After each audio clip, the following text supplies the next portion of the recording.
Bien, il m'appartient de tomber le masque et de délier les langues. Monsieur le bâtonnier, cher Olivier, Madame la bâtonnière, chère Julie, Mesdames, Messieurs les bâtonniers, Mesdames, Messieurs les magistrats, Monsieur le Premier Président, Monsieur le Procureur général, Madame la Procureure de la République, Monsieur le Président du tribunal judiciaire, chers amis, magistrats, avocats. Merci, un grand merci à vous toutes et à vous tous d'être là, rassemblés dans cette salle haute de notre bibliothèque où j'ai vécu tous les événements essentiels de ma vie professionnelle. Mes chers confrères, je voudrais vous dire que je vous aime et vous remercier de m'avoir soutenu avec force dans l'adversité. Et je me tourne vers mon bâtonnier, cher Olivier, pour te remercier pour ton rôle majeur dans l'apaisement des situations. Merci du fond du cœur, cher Olivier. Merci beaucoup. Car ce soir, il s'agit d'un baptême. Dans cette salle haute de la bibliothèque, notre bibliothèque, j'ai prêté serment en 1983. J'ai passé le concours de la conférence en 1983. Puis j'ai organisé le concours de la conférence, une fois élu secrétaire, en 1984. J'y ai encore vécu mon élection au Conseil en 2007, décoré par la République en 2016. Jugé au plan disciplinaire pour mes propos d'audience en défense des avocats en 2020, relaxé par mes pairs en 2020, élu vice-bâtonnier en 2020 également.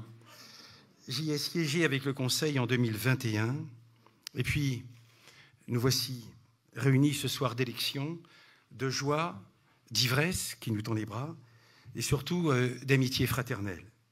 Alors, j'espère que nous serons dignes de nos aînés, du bâtonnier Guy Danet, qui fut mon bâtonnier de promotion de secrétaire de la conférence. Promotion qui comptait dans ses rangs pour 12e secrétaire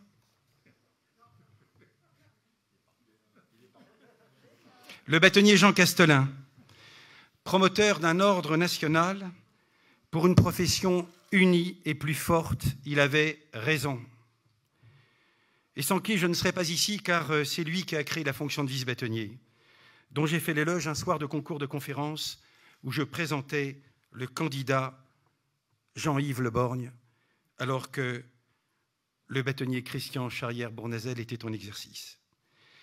J'y ajoute mon ami Olivier Lagrave, 2e secrétaire, secrétaire général de l'ordre et des services,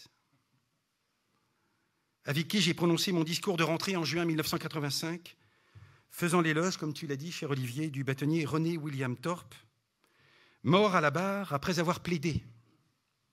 Avocat de Déras, secrétaire à la justice sous Vichy, organisateur des sections spéciales, et plus tard de Maurice Audin, communiste, torturé par les parachutistes et disparu pendant la guerre d'Algérie. En présence du garde des Sceaux de l'époque, Robert Badinter.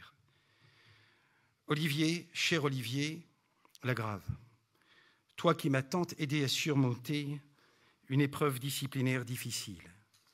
Mon 3e, le bâtonnier Pascal Saint-Geniest, qui, avant de retrouver la terre de ses ancêtres à Toulouse, fut le collaborateur du bâtonnier Philippe Lafarge, qui incarna la fonction avec l'autorité d'un grand bâtonnier qui s'impose avec force et autorité face aux politiques, désireux d'en découdre avec la profession.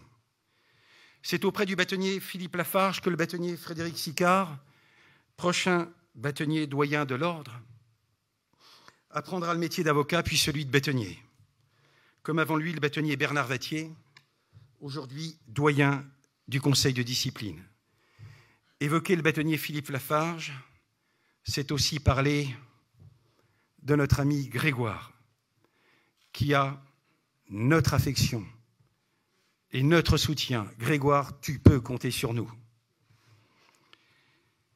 Je pense aussi à mes chers amis de promotion, formidables avocats, Jean-Pierre Cahen, mon frère, Elisabeth aussi, son épouse, Dominique Inchospé, orateur et écrivain de talent, Frédéric Beaulieu, qui avec talent, élégance et discrétion a passé sa vie d'avocate avec Henri Leclerc, dont le bureau et la bibliothèque décoreront en 2022 les locaux de l'Ordre, comme décidé avec Julie.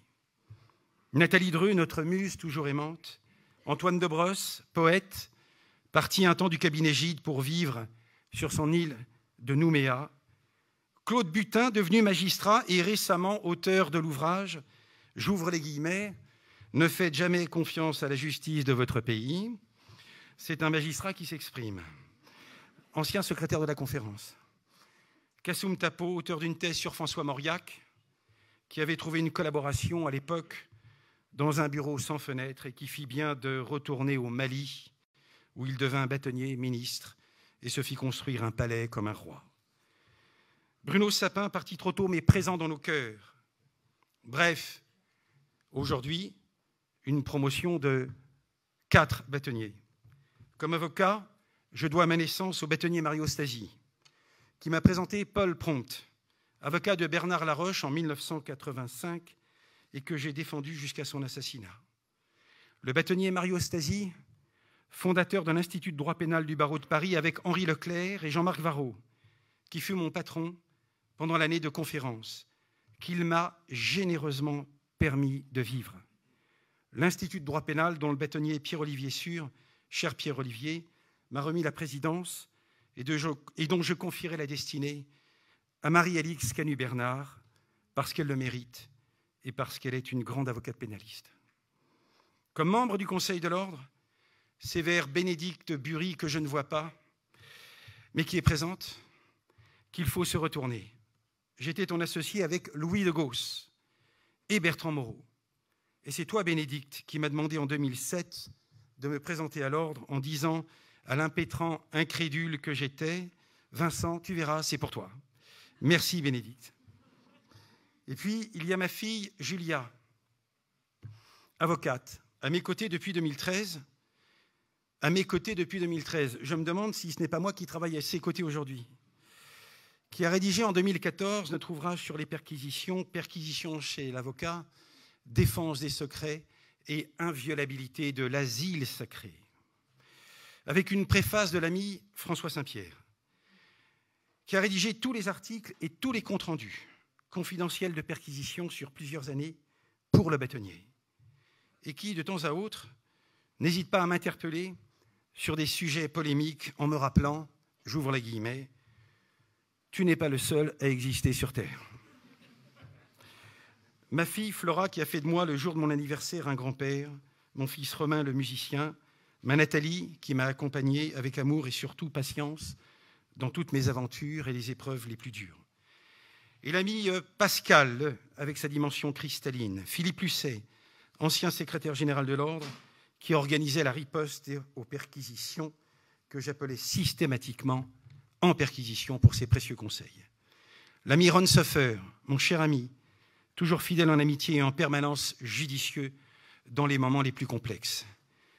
Et Cédric Labrousse, premier secrétaire de la conférence, mon protecteur contre la furie vengeresse d'un organe de pouvoir, défenseur incandescent des avocats, qui m'a défendu avec un courage et un talent exceptionnels, porteur de la mémoire d'Olivier Metzner et habité par la fougue des secrétaires de la conférence qui nous animent encore. Mes associés, Renaud Sémergian, Caroline Toby, Christophe Ayala, Francis Spiner, pour leur soutien, leur talent, leur amitié. Et enfin, un grand merci du fond du cœur à notre équipe et à notre mentor, sans qui notre victoire n'aurait pas eu lieu. Sans toi, rien n'eût été possible. Merci à toi, cher David Nittlich. Pour que vous soyez éclairés, je vous dois quelques récits d'intimité. Je voudrais commencer par vous dire qu'elle s'appelait Asniv, qui en arménien veut dire noble et symbolise l'hirondelle. Elle s'appelait aussi Jeanne, mais personne ne l'a jamais appelée Jeanne. Elle m'a fait naître, elle était ma mère. Rescapée du génocide de la boucherie de 1915, mes grands-parents maternels furent apatrides jusqu'au 4 janvier 1947, où ils se virent naturalisés français par décret du gouvernement provisoire de la République française Léon Blum. Le journal officiel mêle leur nom de naturalisés à ceux d'autres naturalisés. Ishok Svazier, Abraham Orenstein, Leb Sijowitz, Jean-Kiel Freund Van Strop et bien d'autres déracinés, persécutés, meurtris par les horreurs de l'histoire. Azniv est un prénom d'avenir, comme le prénom de mon frère Azad, qui veut dire liberté en arménien et en kurde. En cette période électorale, je ne laisserai à personne la possibilité d'interdire aux générations futures de les adopter comme unique prénom pour leurs enfants. J'ai pour autre prénom Arménac. On ne m'a jamais appelé par mon prénom arménien. Le fait d'avoir eu un prénom français ne m'a jamais empêché de me servir de mes poings contre mes camarades de classe qui me traitaient trop souvent de sale arménien. Cruelle injustice. L'injustice même qui nous fait devenir avocats. Alors, jeune adolescente, Azniv portait une blouse en nylon, alors que l'une de ses camarades avait craqué une allumette. Elle prit feu. Une partie du corps défigurée au niveau des seins, dont l'enfant que j'étais a gardé l'image. Une cruauté dans sa maternité, jamais réparée. Première injustice vécue dans la honte et le silence par de trop nombreuses victimes qui, plus que jamais, doivent réagir en résilience. Mais il y a la première des injustices qui s'ajoute aux autres, le crime de génocide. Je suis devenu avocat pour réparer cette injustice du génocide, pour obtenir réparation envers et contre tout, malheureusement 106 ans plus tard, envers et contre personne. Crime impuni, avec la Fédération des barreaux d'Europe que préside Dominique Attias, nous irons en Turquie défendre nos confrères emprisonnés. Prévenez le bâtonnier de Paris. L'an prochain, avec Julie, nous irons à Yerevan, en terre d'Arménie, célébrer la mémoire des victimes, le 24 avril 2022, comme nous y sommes allés en 2015 avec les bâtonniers Pierre-Olivier Sûr et Christiane Ferralchoul, chère Christiane, qui a fait la confidence de ses origines arméniennes devant une foule de jeunes avocats pour commémorer le 100e anniversaire du génocide de 1915. Les avocats sont les insatiables serviteurs de l'espérance. La seule justification de l'avocat, c'est d'essayer d'être partout et toujours la défense, d'être présent aux côtés de tous, et même du pire d'entre nous, surtout du pire d'entre nous. Être avocat, c'est interdire à la haine d'être présente à l'audience. C'est tenter d'amener le juge à rester juste.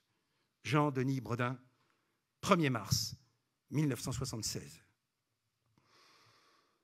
29 janvier 2013.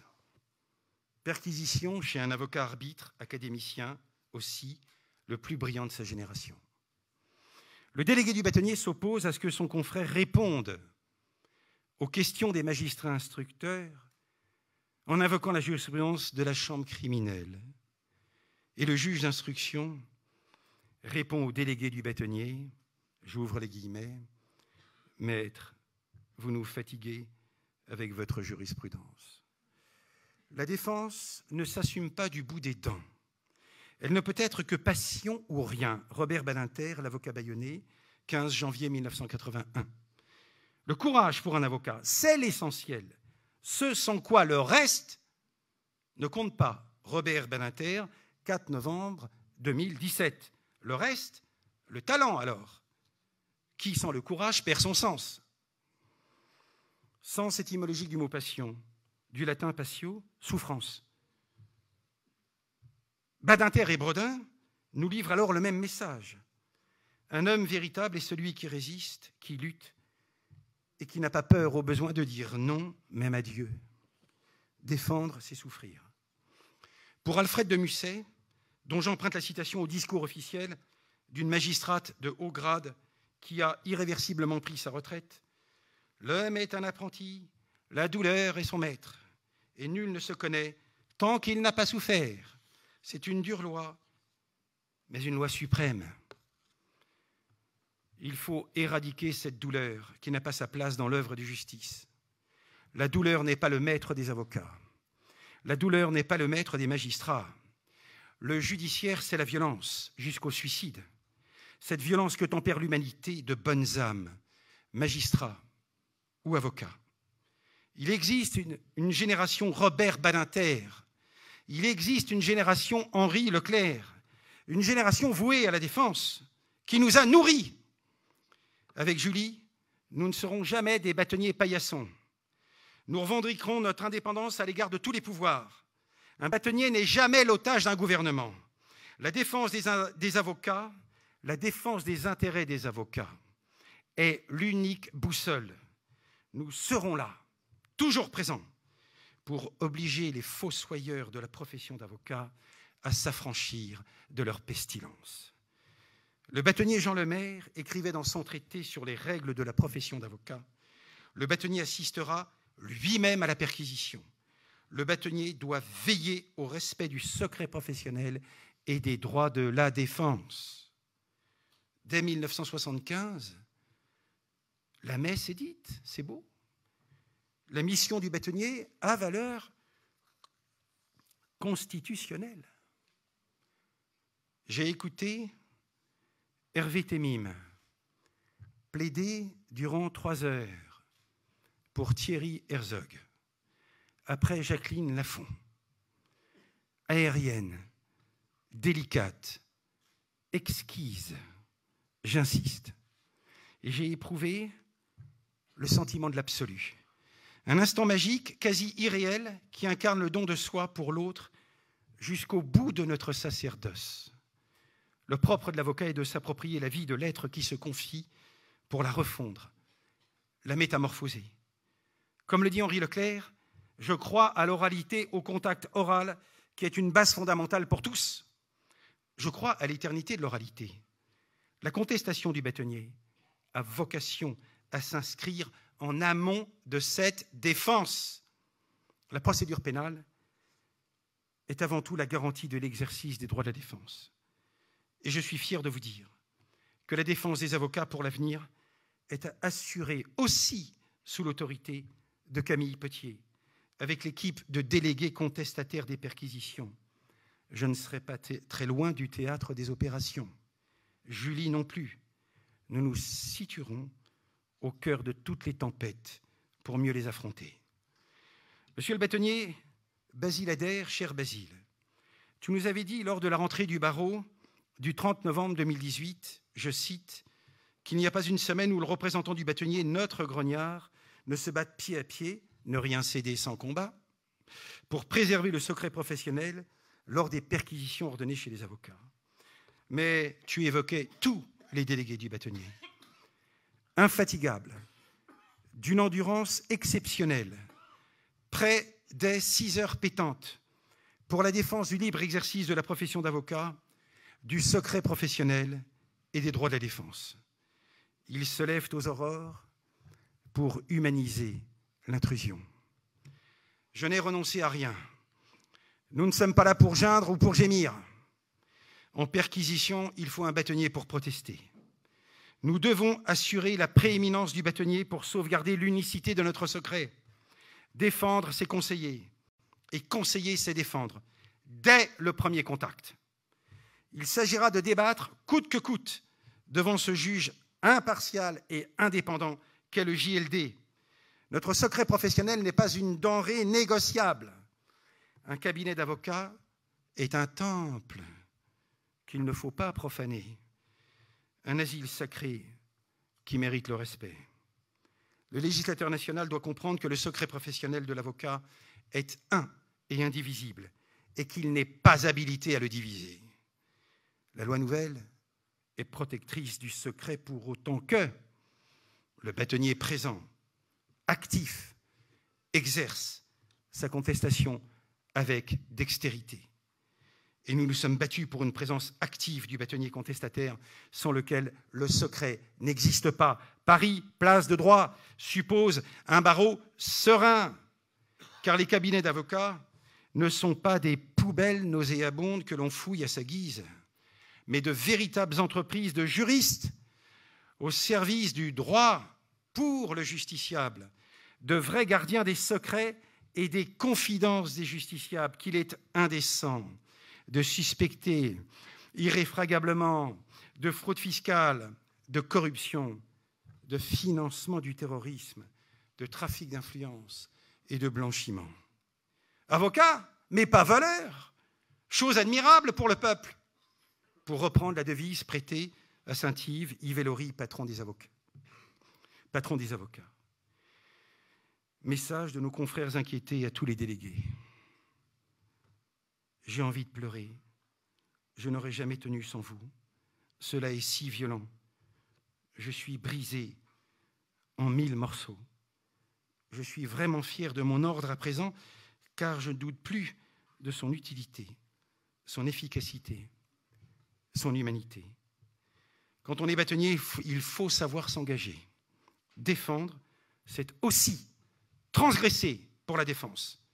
Nul n'est autorisé à faire le procès du juge parce qu'il est le juge. Nul n'est autorisé à attaquer la défense pour ses libres paroles d'audience. Souiller l'avocat parce qu'il est l'avocat de la défense, sauf à se fourvoyer. La vengeance n'a pas sa place chez les auxiliaires de justice. À la brutalité, nous répondrons par la fermeté et l'intransigeance, par la clémence aussi et surtout. J'ai le souvenir, alors que j'étais membre du Conseil de l'Ordre en février 2009, d'avoir vécu un instant exceptionnel avec le bâtonnier Jean-Yves Le Borgne, sollicité pour régler un incident majeur devant la cour d'assises de Paris lors du procès Yvan Colonna. La presse relate Antoine Solacaro explose à l'audience. Une colère noire. Qu'est-ce que c'est que cette cour d'assises? On nous cache tout. On a l'impression d'être devant la junte birmane. Lance et fait de manche garantie l'ancien bâtonnier du barreau d'Ajaccio. Tu as su, cher Jean-Yves, monsieur le bâtonnier, avec un talent exceptionnel, réconcilier la cour avec la défense et apaiser les esprits. C'était un mardi, jour de conseil, jour d'incident, jour de perquisition souvent, sous le bâtonnat du bâtonnier Christian Charrière-Bournazel, qui m'a initié à la contestation des perquisitions en faisant respecter l'autorité du bâtonnier, garant du secret et surtout garant du devoir d'humanité qui pèse sur l'auteur même de l'intrusion. Le bâtonnier est le personnage central, la clé de voûte de la résolution des incidents d'audience. J'aime ce courage, que j'ai également retrouvé chez toi, chère Marie-Aimée. Madame le bâtonnier Marie-Aimée Perron, lorsque bâtonnier, tu as résisté avec force à un magistrat désireux de livrer bataille contre la défense, en rappelant qu'il n'appartient à personne d'autre qu'à toi de choisir tes délégués. La relation qui unit le barreau à travers son bâtonnier à la magistrature est d'abord une relation d'autorité. Elle est aussi et surtout une relation empreinte de respect mutuel et d'intelligence. Nous savons que nous pourrons compter sur vous, Madame la procureure de la République de Paris, Madame Laure Beccuot, qui, dans votre discours d'investiture, avait eu des mots très forts pour les avocats. J'ai aimé vous entendre dire, Monsieur le bâtonnier, je sais que nous partageons le même attachement à une défense libre. Défense libre, avez-vous dit, sans laquelle il n'y a pas de grande justice. Merci, Madame la procureure. Nous savons que nous pourrons compter sur vous, Monsieur le Président du tribunal judiciaire, cher Stéphane Noël, dont j'ai retenu les mots lors d'une réunion de travail de la commission Mattei, lorsque vous avez déclaré ne plus vouloir de magistrats va-t-en-guerre dans les cabinets d'avocats. Merci, Monsieur le Président. Nous savons que nous aurons des rapports d'intelligence et d'estime réciproques, Monsieur le procureur général, cher Rémi Heitz, car nous les avons déjà. Et vous l'avez démontré, avec une rare élégance d'esprit. Alors là, je m'arrête, Monsieur le procureur général, pour vous dire devant cette assemblée d'avocats le plus beau mot de la langue française. Merci. Et puis, je n'oublie pas, Monsieur le Premier Président de la Cour d'appel de Paris, cher Jean-Michel Ayat, qui, au risque de me répéter, lorsque vous étiez président du TGI de Paris, vous avez créé ès-qualité de JLD, un courant jurisprudentiel novateur, protecteur des droits de la défense, qui a imprimé toute la jurisprudence du JLD. À l'occasion d'une perquisition d'un bâtonnier en exercice, auquel vous aviez restitué ces 2 téléphones portables, par une ordonnance du 9 octobre 2014, sous le bâtonnat de Pierre-Olivier Sûr, que vous aviez invité à être présent à l'audience par ses délégués, le bâtonnier Jean Castelin et votre serviteur. Vous avez jugé, il n'est aucunement démontré que les téléphones portables de l'avocat ont été utilisés à des fins criminelles. Le JLD que vous avez défini doit exercer un contrôle suffisamment rigoureux de nature à éviter que soit portée une quelconque atteinte au libre exercice de la profession d'avocat, au respect du secret professionnel et à celui des droits de la défense, mais aussi au respect de la confidentialité qui s'attache aux fonctions de bâtonnier en exercice dans sa relation avec l'ensemble des confrères de son barreau. Merci, Monsieur le Premier Président. Nous travaillerons avec Julie pour le meilleur et surtout pour conjurer le pire, car l'idéal de la vie n'est pas l'espoir de devenir parfait, c'est la volonté d'être toujours meilleur.